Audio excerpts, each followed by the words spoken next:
Ciao ragazzi, oggi vi parlo di questa. Come non sapete che è? Questa è una lampada neon stick colorata.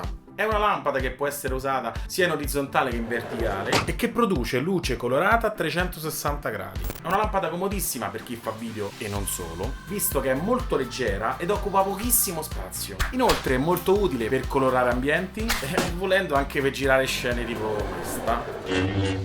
Luke, Sì. sai chi ti saluta tanto? Chi? Sto cazzo!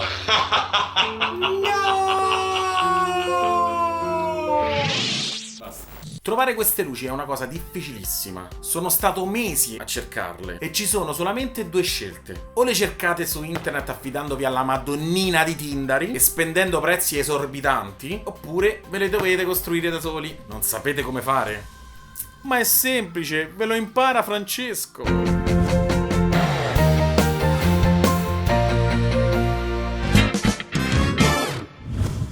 Fase 1.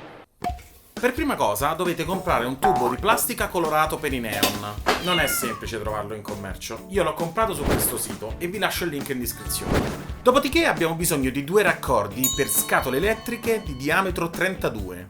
Il primo deve essere semplice, andrebbe bene anche un tubo. Il secondo invece deve avere un dado di plastica come questo. A questo punto ci servirà un tappo per tubi sempre di diametro 32. Aiutandovi con un martello, inserite tutto il tappo nel primo raccordo. Ora dobbiamo incollare il primo raccordo al tubo di plastica colorato. Per farlo potete usare silicone o colla a caldo. Io preferisco la seconda perché è più veloce e facile da utilizzare.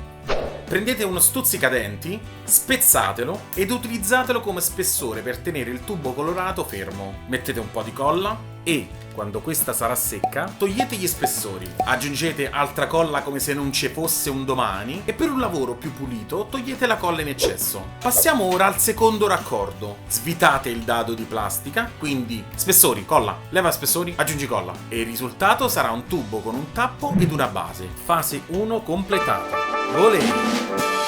Attento! No, rompilo, tranquillo. Ma c'è... Fase 2. Prendiamo una lampada a neon T8 da 120 cm a luce fredda. Tagliamo 4 mammut da 2,5 mm. Avete presente i poli della nostra lampada a neon?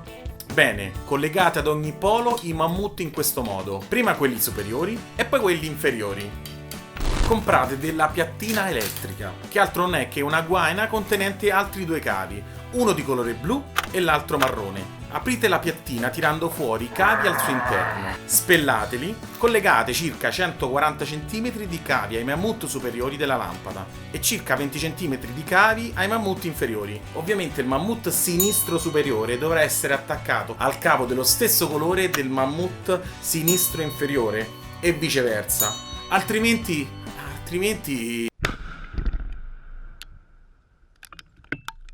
Infilate la lampada nel tubo, dall'estremità alla quale avete connesso i cavi più lunghi. Il risultato dovrà essere questo, con i cavi dei poli superiori e i cavi dei poli inferiori del neon. Prendete una scatola elettrica, con un trapano ed una punta a tazza, diametro 32, fate un buco al centro del tappo della scatola.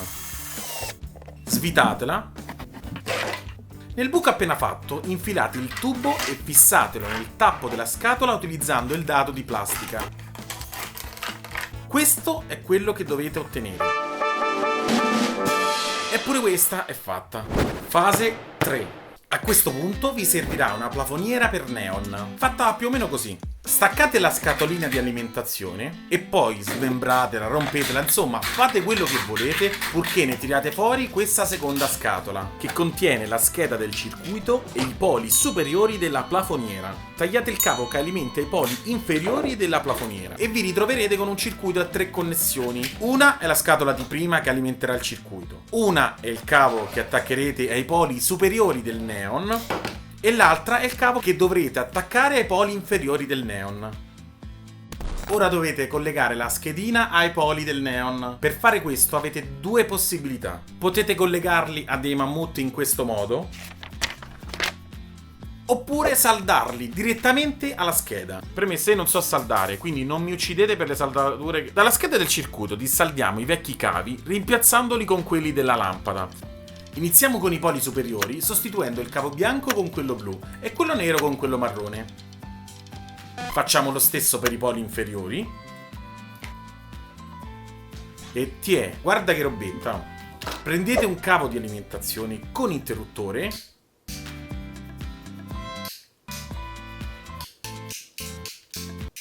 Oh, e basta. Che avevo deciso? Fate un buco nella parte gommosa della scatola e infilateci il cavo dentro. Collegatelo alla scatolina dell'alimentazione tramite l'apposito mammut. Con la colla a caldo incollate prima la scatolina e poi il circuito. Ed infine chiudete la scatola. E voilà, la lampada è pronta. Ora ci rimane solo una cosa da fare.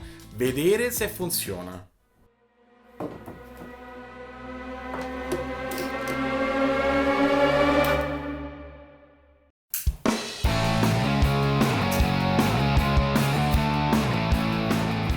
Figa, eh?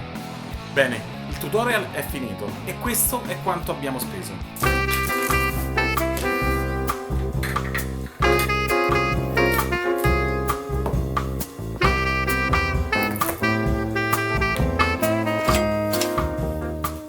Se avete dei dubbi o delle perplessità, scrivetemeli nei commenti. Ovviamente questa è la mia versione. Voi potete modificare ogni elemento per rendere la lampada esteticamente più bella. Mica mi offendo. Anzi, magari contattatemi sui social e fatemi vedere le modifiche che fate. Oh, e di più ninzo. Con questo è tutto e alla prossima puntata di Me lo impara Francesco.